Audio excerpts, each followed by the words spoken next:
Italy ದೇಶಕ್ಕೆ ಪಕ್ಕದಲ್ಲೇ ಸಾಗರಕ್ಕೆ ಅಂಟ್ಕೊಂಡಿರುವಂತಹ ದೇಶ.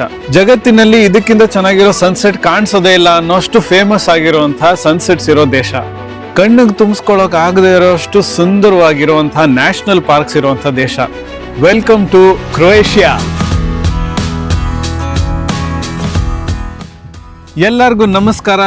ಹಾಯ್. ಸುಮಾರು ದಿವಸ ಆದ್ಮೇಲೆ ಮತ್ತೆ ವ್ಲಾಗ್ ಮಾಡಕ್ ಬಂದಿದೀವಿ.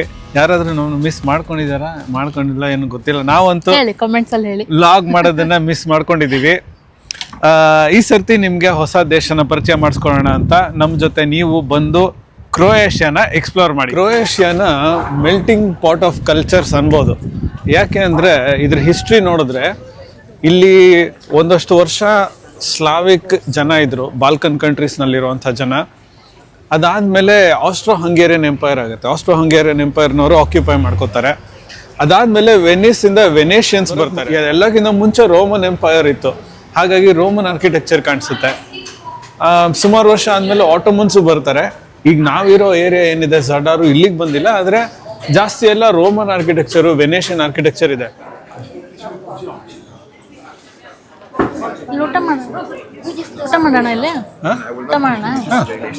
ಕ್ರೊಯೇಷಿಯಾನಲ್ಲಿ ತುಂಬಾ ಕಲ್ಚರ್ಸ್ ಇನ್ಫ್ಲೂಯೆನ್ಸ್ ಇರೋದಕ್ಕೆ ಬೇರೆ ಬೇರೆ ತರ ಊಟ ನೋಡೋದಕ್ಕೆ ಸಿಗುತ್ತೆ. ಬೇಕರಿಗೆ ಏನಾದ್ರು ಹೋದ್ರೆ ಅವ್ರದ್ದು ಬೋರೆಕ್ ಅಂತ ಒಂದು ಮಾಡ್ತಾರೆ. ಬಾಲ್ಕನ್ ಕಂಟ್ರೀಸ್ ನಲ್ಲಿ ಚೀಸ್ ಫೇಮಸ್, ಅದು ಸಿಗುತ್ತೆ. ಇಟಾಲಿಯನ್ ಇನ್ಫ್ಲೂಯೆನ್ಸ್ ಇರೋದಕ್ಕೆ ಪಿಜ್ಜಾ ಸಿಗುತ್ತೆ. ಆಮೇಲೆ ಆಸ್ಟ್ರೋ ಹಂಗೇರಿಯನ್ ಎಂಪೈರ್ ಇದ್ದಿದ್ದಕ್ಕೆ ಅವ್ರದ್ದು ಆಪಲ್ ಸ್ಟ್ರೂಡಲ್, ವೆನಿಲಾ ಸಾಸ್ ಎಲ್ಲ ಸಿಗುತ್ತೆ.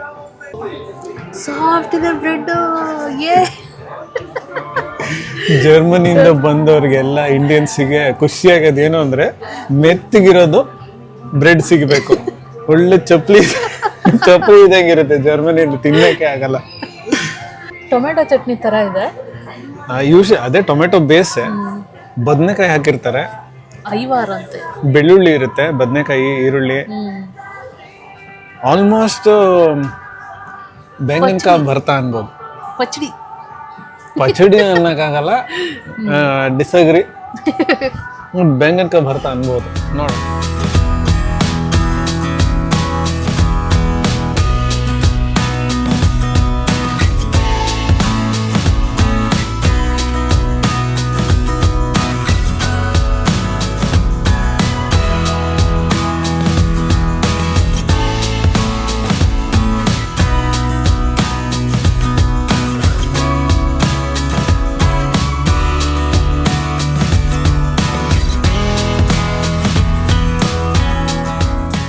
ಯಾರ್ಯಾರ್ದು ಚಡ್ಡಿ ಬನ್ನಿನೆಲ್ಲ ತೆಗಿಬೇಡವಾ ಪಾಪ, ಏನೋ ಒಣಗಾಕ್ ಕೇಳ್ಕೊಂಡಿದ್ದಾರೆ. ಮೊದಲೇ ಮಳೆ ಒಣಗ್ತಾ ಇಲ್ಲ ಅಂತ ಅವ್ರ ಕಷ್ಟ ಅವ್ರಿಗೆ. ಫೋಟೋ ತೆಗಿಬೇಕು. ನೋಡು ಹಂಪಿ ಅಲ್ವಾ? ನಾನು ಹಂಗೆ ಅನ್ಕೊಂಡೆ ಹಂಪಿ ಅಂತ. ಏನೋ ಗುಡಿ ಕೆಳಗಡೆ ರೂಯಿನ್ಸ್ ಇರೋ ತರ ಇದೆಲ್ಲ. ಎಲ್ಲ ರೋಮನ್ ಕಾಲದಿಂದ ಒಂದ್ರ ಮೇಲೆ ಮನೆ ಊರು ಕಟ್ಟಿ ಅದು ಇನ್ನು ಕೆಳಗಡೆ ಒರಿಜಿನಲ್ ಊರ್ ಲೆವೆಲ್. ಇಲ್ಲೆಲ್ಲ ಗ್ಲಾಸ್ ಹಾಕ್ಬಿಟ್ಟು ಕೆಳಗಡೆ ರೂಯಿನ್ಸ್ ಎಲ್ಲ ಕಾಣಿಸೋ ತರ ಇಟ್ಟಿದ್ದಾರೆ. ಅದ್ರಲ್ಲಿ ಕಾಣಿಸಲ್ಲ ಅಲ್ವಾ? ಕಾಣಿಸ್ತಾ ಇದೆ. ಅಲ್ಲಿದೆ ನೋಡು ಟವರ್, ಅಲ್ಲೋಗ್ನ. ಅಲ್ಲಿ ಇಲ್ಲಿ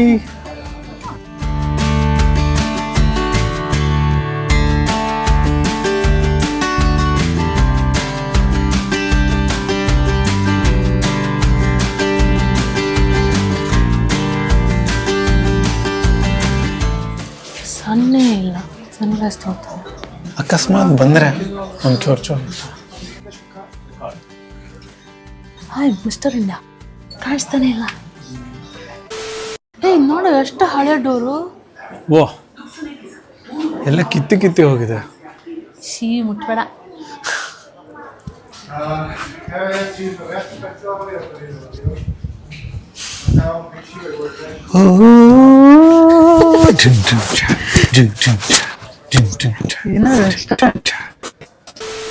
ಎಲ್ಲ ಜನ ಟವರ್ ಮೇಲೆ ಹೋಗ್ತಾ ಇದ್ದಾರೆ. ನಾವು ಹೋಗ್ಬೇಕಾ? ಎಸ್, ಒಳ್ಳೆ ವ್ಯೂ ಇರತ್ತಂತೆ. ಇಲ್ಲಿ ಕ್ರೊಯೇಷಿಯಾನಲ್ಲಿ ಮದುವೆಗಳು ಯೂಶಲಿ ಸ್ಯಾಟರ್ಡೆ ನಡೆಯತ್ತಂತೆ ಚರ್ಚ್ ಹತ್ರ. ಇದು ಹಳೆ ಚರ್ಚು. ಈ ಚರ್ಚ್ ಹತ್ರ ಎಲ್ಲರೂ ಮದುವೆ ಮಾಡ್ಕೋತಾರೆ. ಆದ್ರೆ ಇವ್ರು ಮದುವೆ ಮಾಡ್ಕೊಳ್ಳುವಾಗ ಬ್ಯಾಂಡ್ ಎಲ್ಲ ಕರೆಸಿ ಜನ ಎಲ್ಲ ಡ್ಯಾನ್ಸು ಹಾಡು ಎಲ್ಲ ಹಾಡ್ತಾರಂತೆ. ತುಂಬಾ ಚೆನ್ನಾಗಿರುತ್ತೆ ನೋಡಕ್ಕೆ ಅಂತ. ತರ್ಸೋಣ ಎಡಿಟರ್ ಅವರೇ? ಎಸ್. ಓಕೆ.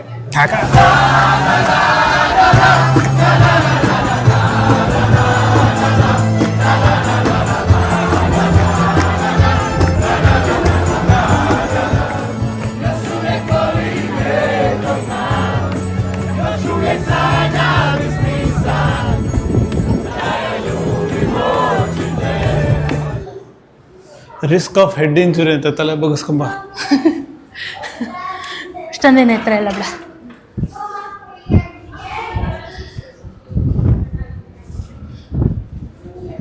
ತುಂಬಾ ಚೆನ್ನಾಗಿದೆ. ಅಲ್ಲಿ ನೋಡು ಮಳೆ. ಹೈ, ಅಲ್ಲಿ ಮಾತ್ರ ಗಿಡಕ್ಕೆ ನೀರು ಹಾಕ್ತಾ ಇರೋ ತರ ಬರ್ತದೆ. ಎಷ್ಟು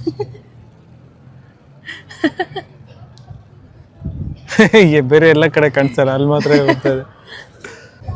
ನಾವ್ ಈಗ ನಡ್ಕೊಂಡ್ ಬಂದಿದ್ ರಸ್ತೆ ಇದೇನಾ? ರೋಮನ್ ಫಾರಂ ಇಲ್ಲೇ ಇದೆಯಲ್ವಾ ಕೆಳಗಡೆ? ಹೌದಾ? ನಂಗೇನು ಕಾಣಿಸ್ತಾ ಇಲ್ಲ. ನಂಗೆ ಏನು ಕಾಣಿಸ್ತಾನೆ ಇಲ್ಲ. ನಾನೇ ಕುಳ್ಳಿನ ಇದೇ ಹತ್ರನ ಗೊತ್ತಿಲ್ಲ. ಹಾಯ್ ಗುಳಿ. ಇಲ್ಲೆಲ್ಲರೂ ತಲೆ ಹೊಡ್ಕೊಂಡು ಇಲ್ಲ ರಕ್ತ ಪಾತ. ಬೆಲೂನ್ ಕೊಡ್ಸ ನೋಡು, ಹುಚ್ಚಿಳ್ಬಿಟ್ಟಿದೆ ಅದಕ್ಕೆ. ದೆವ್ವ ಹಿಡ್ದಿದ್ಯಾ ಅದಕ್ಕೆ? ಕಟ್ಟಾಕಿದಾರೆ ಅದಕ್ಕೆ, ಬಿಟ್ರೆ ದೆವ್ವ ಬರುತ್ತೆ. ನೋಡ್ದ್ಯಾ? ಇದಕ್ಕೆ ಹೇಳಿ.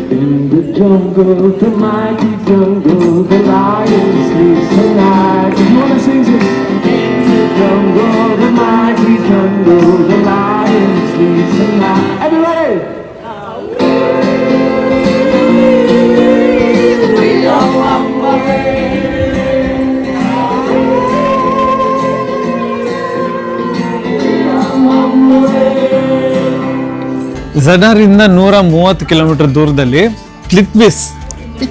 ಕ್ಲಿಟ್ವಿಸ್ ಅಂತ ಒಂದು ಜಾಗ ಇದೆ. ಅದು ನ್ಯಾಷನಲ್ ಪಾರ್ಕ್. ಆ ನ್ಯಾಷನಲ್ ಪಾರ್ಕ್ ಅಲ್ಲಿ ಸಾಕಷ್ಟು ಲೇಕ್ಸ್ ಇದೆ, ಬೇರೆ ಬೇರೆ ಲೆವೆಲ್ಸ್ ಅಲ್ಲಿ ಲೇಕ್ಸ್ ಇದೆ, ಆಮೇಲೆ ವಾಟರ್ ಫಾಲ್ಸ್ ಇದೆ. ನೋಡಕ್ಕೆ ತುಂಬಾ ಚೆನ್ನಾಗಿದೆ. ಸೊ ಅಲ್ಲಿಗೆ ಹೋಗ್ತೀವಿ.